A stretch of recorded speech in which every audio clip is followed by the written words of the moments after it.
They called it an eyesore. I called it a lifeline. The ramp leading to my front door wasn't a decoration or a luxury. It was a necessity. The only way my 10-year-old son, Aiden, who lives with cerebral palsy, could safely enter and exit our home. But the Homeowners Association, HOA, in our quiet North Carolina suburb saw it differently. When I first bought our modest single-story home, I was filled with hope. As a single mother, I worked hard to give Aiden a life with dignity, freedom, and comfort. We had finally found a place that was supposed to be peaceful, with quiet streets and friendly neighbors. Before moving in, I contacted the HOA and disclosed my intent to install a wheelchair ramp. I included blueprints, contractor information, and materials to be used, explaining that the ramp would be professionally built, painted to match the exterior, and well within safety regulations. I never received a reply. I took that silence as approval. Construction began soon after we moved in, and within a week, the ramp was complete. It wasn't intrusive. It blended with the design of the home, bordered with planters and discreet railings. Aiden loved it. For the first time in his life, he could roll down the ramp himself to get the mail, greet neighbors, or simply sit outside and watch the birds. Then came the letter. A month after settling in, I received an envelope from the HOA. It was dry and clinical, a violation notice. According to them, I had installed a non-approved structure that did not comply with aesthetic standards. They demanded that I remove the ramp within 14 days or be fined $100 per day. I was stunned. This was the same HOA I had reached out to, the same board that had ignored my documentation. I immediately contacted them, reminding them of my earlier emails and explaining again that the ramp was for my disabled son. Their response was dismissive. I was told, verbatim, "We are not obligated to make exceptions for individual circumstances." Still hopeful, I filed an appeal.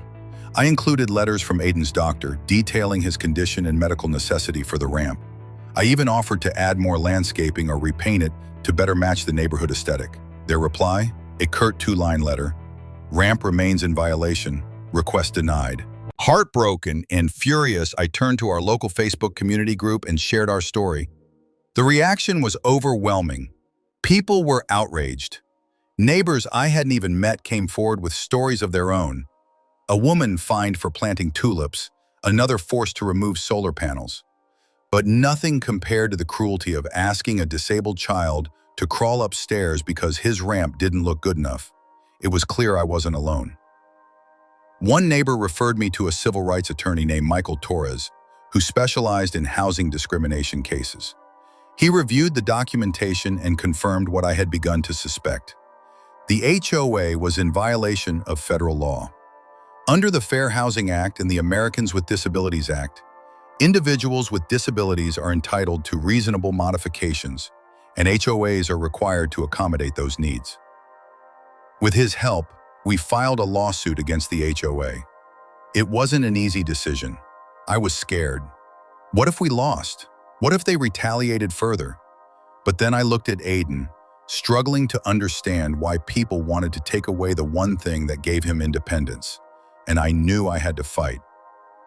As news of the lawsuit spread, the local media took interest. I was interviewed by a reporter from the local station. Standing beside Aiden, I spoke plainly. This ramp isn't a luxury. It's not a decoration. It's how my son lives. The piece aired that evening. By morning, our story had gone viral. National outlets picked it up. Disability rights groups offered support. Donations came in from strangers who wanted to help with legal costs. Faced with mounting public pressure, the HOA reached out with an offer. I could keep the ramp if I changed its color, added taller shrubs to block it from view, and signed a liability waiver. It felt like a trap, like they were more concerned with saving face than doing the right thing. I declined. We were going to court. In the courtroom, I sat beside Michael, clutching a folder filled with doctor's notes, photos, and correspondence. The HOA's legal team argued that the ramp degraded the visual harmony of the community. They claimed it reduced property values, but Michael countered every point. He emphasized that the ramp was safe, unobtrusive, and medically necessary. He referenced case law, federal statutes, and even architectural guidelines. Then it was my turn to testify. My voice shook as I described Aiden's life, how he used to struggle to leave the house, how he cried the first time he went down the ramp on his own, how this simple structure gave him dignity. I told the court that I wasn't asking for special treatment. I was asking for basic human decency. The judge ruled in our favor. He called the HOA's actions discriminatory and unreasonable. They were ordered to drop all fines, cover my legal fees, and revise their bylaws to allow reasonable disability accommodations going forward. It was a legal victory, but more than that, it was a human one. Aiden's smile that day, as he wheeled himself up his ramp without fear, was all the proof I needed that we had done the right thing. After the ruling, 2 board members resigned. The rest were required to attend ADA compliance training. The new leadership met with me to discuss making the community more accessible. Some neighbors began installing ramps of their own, not out of necessity, but out of solidarity. The ramp stayed. Now every morning, as Aiden rolls down that ramp to catch a school bus, I remember the battle we fought. Not just for him, but for every parent who's been told their child is a nuisance. Every person with a disability who's been asked to shrink themselves to fit someone else's standards. That ramp stands not just as a structure, but as a symbol of resistance, of courage, and of a mother who refused to back down.